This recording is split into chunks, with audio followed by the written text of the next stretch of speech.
Hi అండి, అందరూ ఎలా ఉన్నారు? నేనైతే చాలా బాగున్నాము. నేను వీడియోస్ పెట్టి చాలా రోజులు అవుతుందండి, ఎందుకంటే పిల్లలకి ఎగ్జామ్స్ కదా. సో వాళ్ళ చదివిస్తూ ఇంకా నాకు అదే సరిపోయింది, ఏం షూట్ కూడా చేయలేదు. ఇంకా ఇప్పటి నుంచి అయితే రోజు పెడదాం అనుకుంటున్నాను, డైలీ కూడా. ఈ రోజైతే నేను రొయ్యల కూర చేశానండి, ప్రాన్స్ కర్రీ. అది కూడా వేరే స్టైల్లో చేశాను, ఎప్పట్లా కాకుండా.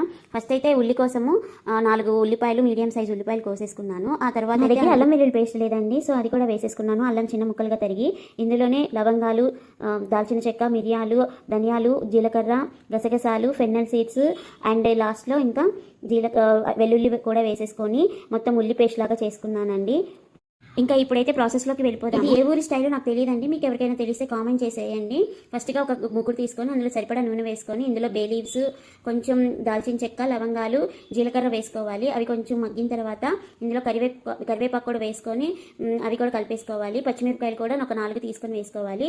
అవి కూడా కొంచెం మగ్గిన తర్వాత ఉల్లి పేస్ట్ ఉంది కదండి, అది మొత్తం వేసుకొని ఇందులోనే కొంచెం పసుపు, రుచికి సరిపడా సాల్ట్ వేసుకొని మొత్తం ఒకసారి కలిసేలా కలుపుకొని ఒక 2 minutes అలా వేపాలండి. ఈ ఉల్లి గుజ్జు కూడా మన దగ్గర ఉన్న ప్రాన్స్ని శుభ్రంగా కడిగేసుకొని అది కూడా వేసేసుకోవాలండి. ఇది వేసుకున్నప్పుడే కొంచెం కారం కూడా వేసేసుకొని మొత్తం ఒకసారి కలిసేలాగా కలుపుకొని ఒక 2 minutes మూత పెట్టేసి ఉంచేయాలి. నా దగ్గర రొయ్యలు వచ్చేసి 1/4 కిలోనే ఉన్నాయండి, కొంచెం గుజ్జు ఎక్కువ కావాలని చెప్పేసి కొంచెం ఎక్కువ పోసుకున్నాను. ఇది కొంచెం మగ్గిన తర్వాత నీళ్లు పోసుకోవాలండి. యాక్చువల్గా అయితే రొయ్యలు వాటర్ వస్తాయి, కానీ నేను బిగ్ బాస్కెట్ నుంచి తెప్పించుకున్నాను. ఈ రొయ్యలు వాటర్ ఏం రాలేదు, సో వాటర్ పోసేసుకున్నాను.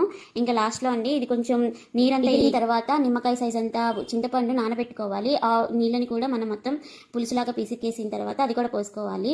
ఇంకా అది కూడా 2 minutes ఉడికిన తర్వాత లాస్ట్లో కొత్తిమీర వేసేసి, ఇది కొంచెం లూజ్గా తినేయాలి అనుకుంటే, గుజ్జు ఎక్కువ కావాలనుకున్న వాళ్ళు ఈ టెక్స్చర్ ఉన్నప్పుడే దింపేసుకోవాలండి. లేదు కొంచెం మనకి ఉడకాలి, నీరు తక్కువ ఉండాలి అనుకుంటే ఇంకొంచెం మగ్గనివ్వాలి. నేను ఇలాగే ఆపేస్తున్నాను, ఎందుకంటే మాకు గుజ్జు ఎక్కువ కావాలి కాబట్టి.